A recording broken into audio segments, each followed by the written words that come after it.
예, 안녕하십니까, 여러분. 뚝딱 경제TV입니다. 네. 오늘은 좀 요즘 되게 핫한, 이슈인 이제 삼성전자와 SK 하이닉스 좀 관련해서 전망이 어떤지 좀 여러분들과 좀 논의하고자 주제를 좀 들고 왔는데요. 이제 뭐 다들 아시다시피 이제 삼성전자 뭐 50만 전자까지 간다. SK 하이닉스는 300만까지 간다. 라는 이런 전망이 있지 않습니까? 솔직히 처음 봤을 때는 이제 뭐 너무 나간 거 아니냐 싶었는데 어젠가쯤에 뉴스를 보는데 이제 SK증권에서 뭐 삼성전자가 뭐 50만까지 간다. SK 하이닉스는 뭐 300만까지 간다. 이런 리포트를 제출을 했더라고요. 그래서 그 리포트를 끝까지 뜯어보니까 저도 잘 모르겠습니다. 이건 뭐 투자는 당연히 여러분들의 몫이겠지만 한번 내부 좀 디테일하게 좀 한번 살펴보도록 한번 해보겠습니다. 이제 메모리 반도체가 이제 과거에 뭐 주변 부품에서 이제 AI 시대의 핵심 변수로 이제 격상되었다는 말은 이제 여러분들도 다 이해를 하실 거라 좀 생각이 들고요. 일단 한번 살펴보도록 하겠습니다. 네, 여러분 이제 메모리 이제 반도체 하면 혹시 뭐가 떠오르시나요? 네, 저는 이제 솔직히 뭐 오를 때 잠깐 올랐다가 좋았다가 이제 폭락하는 종목으로 이해를 하고 뭐 이해라기보다 인식이 그런 인식이 되게 강했었습니다. 실제로 뭐 투자하신 분들은 잘 아시겠지만 지난 40년간 이제 메모리 반도체는 이제 PC 살 때 혹은 스마트폰 바꿀 때마다 반짝하다가 이제 다시 가라앉는 이제 전적인 사이클 산업이었었습니다. 한마디로 뭐 치킨 게임이었죠. 그런데 지금은 게임의 룰이 바뀌었지 않았습니까? 수요를 만드는 주체가 이제 개인 소비자에서 이제 빅테크 기업으로 완전히 이동을 했고요. 구글, 그리고 아마존, MS, 그리고 메타, 뭐 AI 뭐 데이터 센터를 짓겠다고 이제 줄을 서 있는데, 또 이게 또 한번 짓는다고 해서 끝나는 게 아니지 않습니까? 그래서 이건 마치 뭐 2000년대 초반 뭐 통신주가 거치던 변화와 비슷해 보입니다. 뭐 있어도 그만 없어도 그만 이던 이런 휴대폰이 이제 어느 순간 이제 없으면 안 되는 필수제가 됐듯이 메모리 반도체도 뭐 AI 시대의 필수 인프라로 격상된 거라고 생각을 하고 있고 그래서 이 보고서가 뭐 강조하는 키워드가 바로 뭐 더 긴 주기, 뭐 낮은 진폭이라고 보시면 될 것 같습니다. 네, 그리고 뭐 말로만 뭐 구조적 변화다라고 하면 안 믿겨지잖아요. 그래서 증거가 하나 있습니다. 바로 뭐 장기 공급 계약인데요. 어, 여러분들도 알다시피 이제 삼성전자와 SK하이닉스는 지금 글로벌 빅테크들이랑 3년에서 혹은 뭐 5년짜리 장기 계획을 체결한 걸로 알고 있습니다. 그래서 가격이랑 물량이 미리 정해져 있다는 뜻이잖아요. 뭐 예를 들면 뭐 여러분들이 뭐 식당 운영을 한번 예시를 한번 들어보겠습니다. 매일 손님이 몇 명 올지 모르고 장사하는 거랑 아니 그리고 반면에 뭐 우리 회사 직원 뭐 200명이 매일 점심 먹으러 갈게라고 뭐 1년 계약 맺어둔 거랑 어떤 게 안정적이겠습니까? 네. 뭐 당연히 후자지 않습니까? 네. 지금 메모리 시장이 딱 지금 그렇습니다. 그래서 한국 반도체 주가 늘 좀 약간 저평가 받았던 이유가 또 언제 또 폭락할지 모른다라는 이런 불안감이 있었거든요. 그래서 그 불안감을 해소시킨 게 이 LTA 장기 공급 계약이라고 생각을 하고 있습니다. 네, 이제 여기서 이제 약간 어려운 얘기를 좀 잠깐 해드릴 텐데 최대한 좀 쉽게 풀어드리도록 한번 해보겠습니다. 예, 기업 가치를 평가할 때 뭐 두 가지 방식이 있지 않습니까? 예, PBR 그리고 PER 이렇게 있습니다. PBR은 뭐 이 회사 망하면 자산 팔아서 뭐 얼마 건질 수 있어를 보는 약간 보수적 평가이고 PER은 이 회사 매년 얼마나 벌어를 보는 평가라고 보시면 되는데 이제 그동안 한국 반도체는 이제 PBR로 평가를 받았습니다. PBR 아까 말씀드렸죠. 이 회사 망하면 자산 팔아서 뭐 얼마나 건질 수 있어.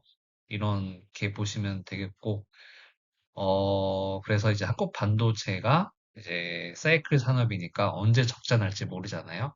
그런데 이제는 PER로 이제 봐도 된다는 겁니다. 그래서 현재 12개월 선행 PER이 이제 삼성전자 약 6배, SK 하이닉스 약 5.2배라고 합니다. 제 사정을 좀 보태드리자면 이제 참고로 미국의 엔비디아는 이제 PER이 얼마였더라? 30배 혹은 40배를 오간다고 합니다. 뭐 글로벌 AI 밸류 체인의 핵심 플레이어인데도 한국 반도체는 한 자릿수 PER이라는 거죠. 그래서 이게 정상일까요, 여러분?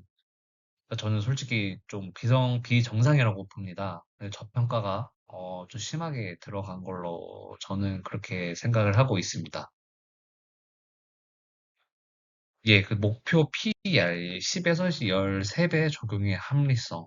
네, 여기서 그 보고서가 말하는 이제 SK증권의 보고서에서 말하는 거는 이제 뭐 50만 원, 뭐 300만 원이라는 숫자가 이제 어떻게 나오는지 이제 한번 보도록 하겠습니다. 리포트는 이제 향후 이익 추정치에서 이제 타깃 PER을 삼성전자 13배, SK 하이닉스 10배로 끌어올려 적용했습니다. 그러면 이제 자연스럽게 50만 원, 이제 300만 원이라는 숫자가 나오는 건데, 과연 이게 무리한 가정일까요, 여러분?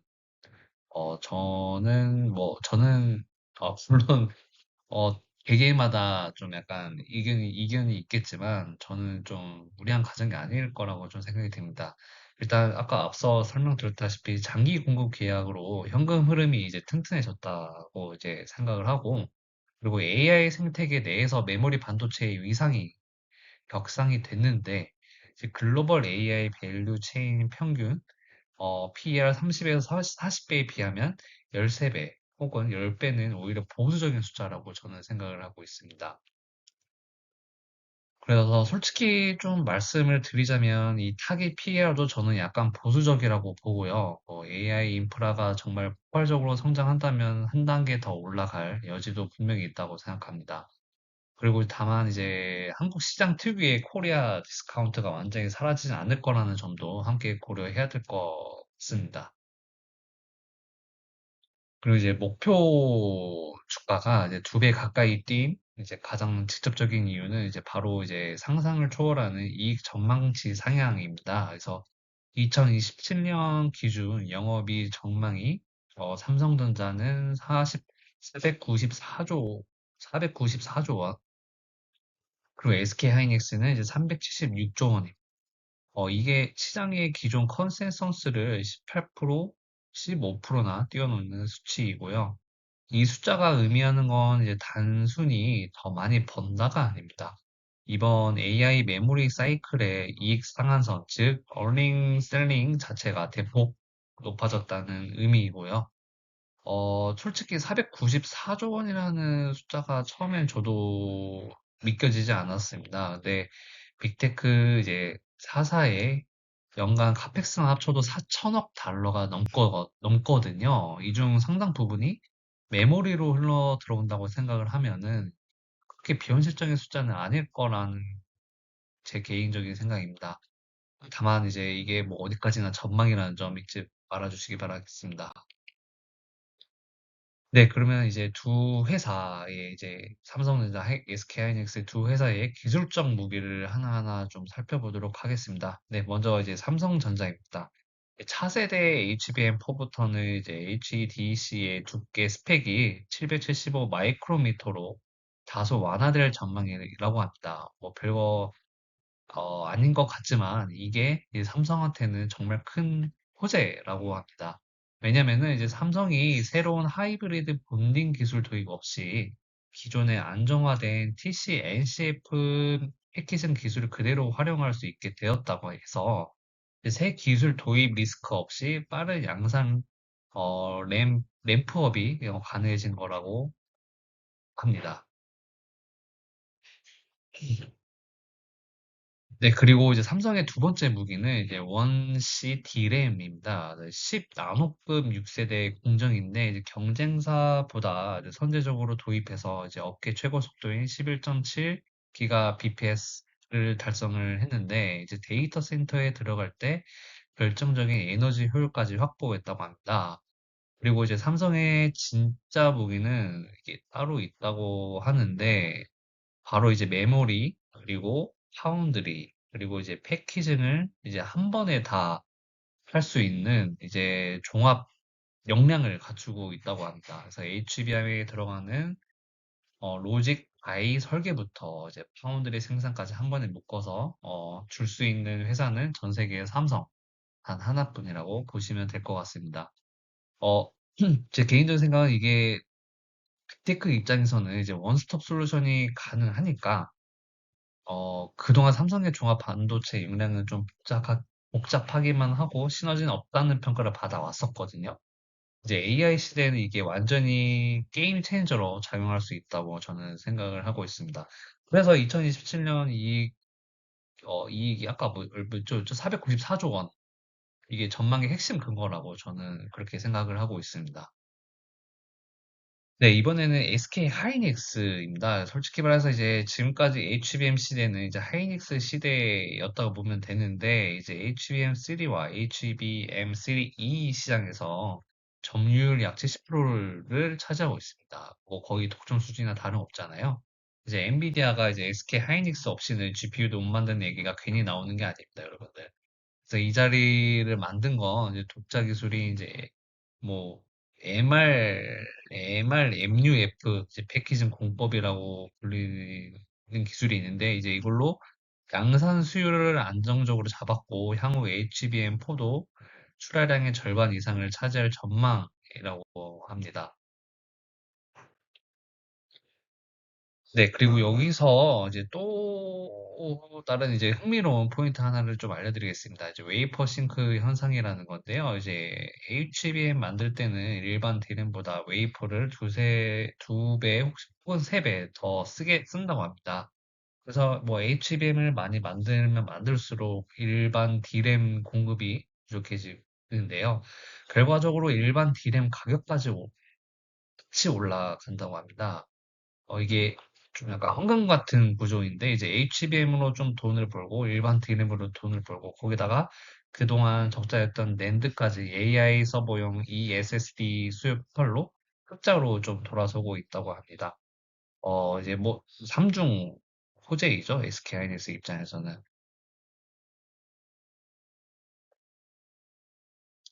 네, 이제 단기 사이클을 넘어서 이제 더 큰 그림을 한번 좀 보도록 하겠습니다. 이제 메모리 월이라는 개념인데요. 이제 GPU 연산 속도는 미친 듯이 빨라지고 있고, 메모리가 이제 데이터를 못 따라가는 현상이라고 합니다. 이걸 해결할 이제 차세대 기술이 두 가지인데요. 이제 첫 번째는 여기 CXL, 이제 서버 간 메모리를 동적으로 확장하고 풀링하는 기술이라고 합니다. 네, 두 번째는 PIM, 메모리 내부에서 직접 연산을 수행해 전력 소모를 확 줄이는 기술이라고 합니다. 둘 다 한국 반도체 회사들이 선두를 달리고 있다고 보시면 될 것 같습니다. 제 사견을 좀 첨언을 하자면 이제 이게 왜 중요하냐면요. 이제 단순히 HBM이 잘 팔리니까 좋다가 아니라 이제 메모리 회사가 시스템 반도체 영역까지 침범한다는 이야기거든요. 그래서 평가받는 기준 자체가 이제 또 한 단계 올라간 걸로 보여집니다, 여러분들. 그래서 이건 제가 봤을 땐 장기 투자 관점에서는 정말 주목해야 할 포인트라고 생각을 하고 있습니다. 네, 이번에는 네, 거시적인 환경 이야기를 좀 해보겠습니다. 이제 최근 이제 미국과 이란 간의 지정학적 우려가 좀 완화가 됐다고 합니다. 이게 뭐 별거 아닌 것 같지만, 그동안 한국 시장에 이제 목표 PER을 깎아내리던 이제 디스카운트 요인이 있었거든요. 근데 이게 사라지니까 이제 자연스럽게 멀티플이 올라가게 되었습니다.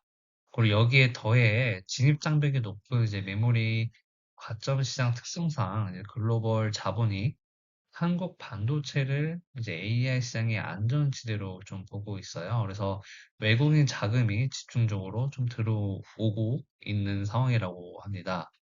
여러분도 아시다시피 이제 외국인 매수세는 되게 중요하지 않습니까? 이제 한국 시장에서 이제 외국인이 사지 않으면 주가는 절대 오르지 않습니다.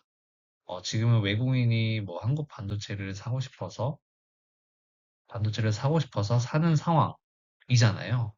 뭐 어제 그제 이제 코스피도 7천 포인트도 이제 넘어섰고 이런 게 다 이제 외수세가 이제 미국인들의 이제 매수세가 좀 많이 이제 강세가 되었기 때문에 그렇게 되지 않았나 생각이 들고 있습니다.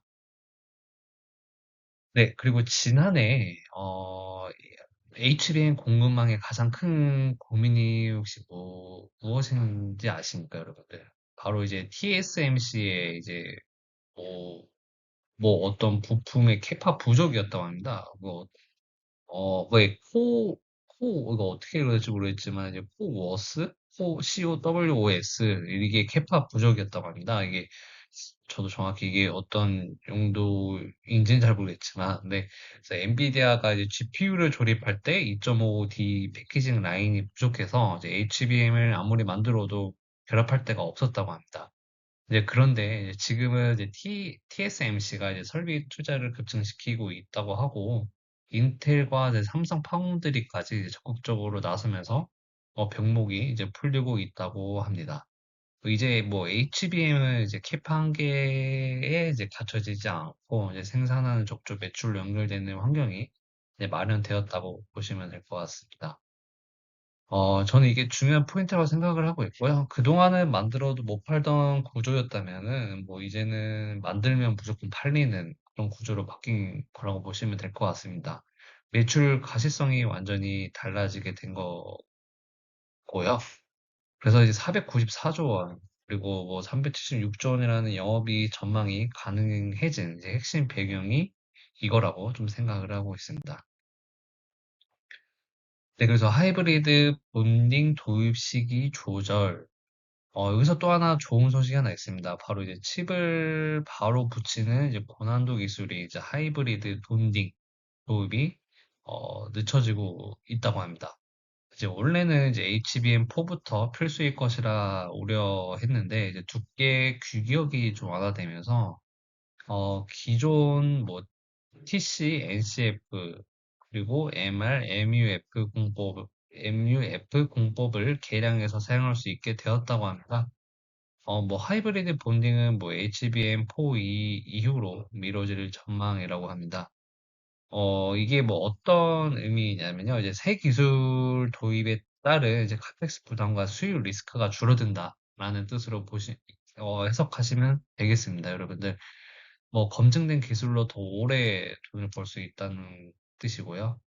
뭐 수익성 측면에서는 그 정말 큰 호재라고 보시면 되겠습니다. 그래, 즉, 뭐, 무리한 기술 전환 없이 양산 안정화로 돈을 쓸어 담을 수 있는 환경이 마련된 거라고 보시면 될 것 같습니다. 네, 그리고 또 중요한 포인트 하나 짚고 넘어가겠습니다. 이번 이제 반도체 호황은 과거와 뭐 앞서 설명드렸다시피 과거와 좀 많이 다르다고 생각을 하고 있습니다. 과거 메모리 호황기에는 양사가 무조건 뭐 더 많이 더 빨리 만들겠다고 캐파 확장 경쟁을 벌였잖아요. 이제 그게 이제 결국 공급 과잉으로 좀 이어져서 가격 폭락의 원인이 됐었습니다. 그런데 지금은 다릅니다, 여러분들. 삼성은 이제 HBM 후 공정과 그리고 1C 선단 공정에만 선별적으로 이제 투자를 하고 있고, 하이닉스는 M15X16 공장을 조기 투입하면서도 범용 후공정은 외주화하는 방식을 택했습니다. 이게 진짜 핵심이라고 다들 말씀을 하시는데, 이제 과거에 이제 맹목적 치킨 게임이 아니라 이제 수요 가시성에 기반한 합리적 투자라고 보고 있습니다. 뭐 양사가 학습 효과를 이제 거친 거죠. 그래서 이런 투자 기조가 유지되는 한 메모리 산업의 사이클성은 정말 어, 약해집니다. 그래서 장기 투자자에게 가장 든든한 신호라고 보고 있습니다. 예, 여기서 제가 여기까지 설명을 들으시면은 뭐 당장 사야겠다라는 마음이 드실 텐데요. 하지만 당연히 뭐 리스크가 있지 않습니까, 여러분들? 네, 그 리스크는 이제 바로 이제 첫 번째, 2028년 카펙스 피크 아웃입니다. 이제 빅테크들이 AI 인프라에 어마어마한 돈을 쏟아붓고 있는데 이게 영원할 수는 없잖아요. 그래서 보고서도 2028년경에는 설비 투자 증가율이 한 자릿수, 약 6%대로 둔화될 가능성을 인정하고 있습니다. 그러면 이제 메모리 영업이익도 일시적으로 삼성 마이너스 4.99%, 하이닉스 마이너스 1.21% 수준의 역성장이 가능하다고 합니다. 두 번째 리스크는 이제 시장 슬림과 양극화 현상입니다. 지금 코스피 매수 사이드카가 발동할 정도로 자금이 반도체에만 비정상적으로 쏠려 있는 상황이고요. 다른 업종은 거의 잊혀진 상태잖아요. 그래서 이런 투트랙 시장은 한번 깨지면 충격이 큽니다, 여러분들. 그래서 만약 차세대 AI 칩 설계 구조가 메모리를 덜 쓰는 방향으로 바뀌거나 혹은 뭐 납품 검증이 지연되면 시장 전체가 급격한 충격을 받을 수 있습니다. 이거를 테일 리스크라고 불리는데요. 어, 저는 개인적으로 이 두 번째 리스크, 방금 설명해 드렸던 이 두 번째 리스크를 더 무겁게 좀 보고 있습니다. 모두가 같은 방향을 보고 있을 때가 가장 위험하잖아요. 이제 분할 매수, 분할 익절이라는 이제 기본기를 잃지 말아주셨으면 합니다. 뭐 목표가가 50만 원이라고 해서 뭐 반드시 50만 원을 도달하는 보장은 없습니다, 여러분들. 그래서 항상 리스크를 염두에 해주시고 이제 관리를 하셔야 되지 않을까 싶습니다. 네, 이제 오늘 내용을 좀 약간 요약 정리를 좀 해드리겠습니다. 이제 첫 번째로 이제 메모리 반도체는 더 이상 이제 사이클 산업이 아니고요. AI 인프라 수요가 구조적 성장 산업이 됐다고 보시면 되겠습니다. 그리고 두 번째로는 이제 삼성전자, SK하이닉스 등 이제 장기 공급 계약으로 이제 실적 안정성이 확보가 되었고, 그래서 PBR이 아닌 이제 PER로 평가받을 자격이 생겼다. 그리고 세 번째는 50만 원과 300만 원이라는 숫자는 목표 P의 13배, 10배라는 합리적 기준에 근거한 것이지 그냥 던진 숫자가 아니다. 라고 보시면 될 것 같습니다. 그래서 SK증권에서 이제 제출한 리포트의 진짜 메시지는 이제 숫자가 아니라 이제 베이스라인의 정립이라고 봅니다. 그래서 한국 반도체를 보는 잣대 자체가 바뀌었다는 걸로 보시면 될 것 같고, 과거의 장부 장치, 아까 앞서 말씀드렸지만 과거의 장부 장치, 장부 가치 PBR에서 실질적 이익 가치 PER로 이게 진짜 게임 체인저라고 보시면 될 것 같습니다. 네, 그리고 그럼 이제 우리가 뭘 봐야 할지 한번 정리를 해드리겠습니다. 뭐, 세 가지를 꼭 체크해 주시면 감사드리겠습니다. 첫 번째는 이제 2027년 HBM4 양산 검증 통과 일정, 엔비디아 같은 주요 고객사 검증 통과 여부가 가장 중요한 지표이고요. 두 번째로는 북미 4대 클라우드 기업의 매분기 가이던스와 카펙스 흐름. 이게 꺾이기 시작하면 사이클 정점을 의심해 봐야 합니다, 여러분. 그리고 세 번째로는 이제 HBM 쏠림으로 파생된 범용 메모리 가격 강세가 계속 지속되는지에 대한 여부입니다. 뭐, 여러분들도 아시다시피 투자는 감으로 하는 게 아니라 이제 백데이터 기반으로 하는 거지 않습니까? 이 세 가지 지표만 매분기 체크만 하셔도 시장 평균 이상의 판단을 하실 수 있지 않을까 생각을 하고요. 특히 빅테크 실적 발표 시에는 반드시 카펙스 가이던스 코멘트를 꼼꼼히 보시기를 추천드리겠습니다. 네, 자, 이제 마무리 하겠습니다. 이제 한국의 두 반도체 거인, 네, 뭐 단순한 하드웨어 부품사를 넘어서 글로벌 AI 인프라의 한 축을 지탱하는 필수 전략 물자 공급망으로 진화했습니다. 50만 전자, 300만 닉스라는 키워드는 과거의 잣대로는 설명할 수 없는 새로운 패러다임이 제시하는 분명한 이정표입니다. 구조적 재평가는 이제 막 입구를 지났을 뿐입니다, 여러분들. 마지막으로 제가 좀 한마디 드리자면은, 저는 뭐 이번 사이클이 뭐 단순한 메모리 호황이 아니라 한국 반도체의 위상이 글로벌 AI 시대의 중심으로 격상되는 이제 변곡점이라고 보고 있습니다. 다만 뭐 50만 원, 300만 원은 이제 뭐 결승선이 아니라 이정표일 뿐이고요. 뭐 목표가 도달했다고 뭐 끝이 아니라 그때부터 새로운 평가가 시작되는 겁니다, 여러분들. 네, 뭐 그렇게 좀 인지를 해주셨으면 좋겠고요. 그래서 오늘 영상 좀 도움이 되셨다면은 좋아요와 구독 눌러주시기를 바라겠습니다. 그리고 이제 알림 설정까지 해두시면 이제 다음 경제 이슈 영상도 빠르게 받아볼 수 있으십니다. 네, 그리고 댓글로 여러분들의 생각도 좀 남겨주시면은 네, 감사드리겠습니다, 여러분. 네, 지금까지 뚝딱경제TV였습니다. 감사합니다.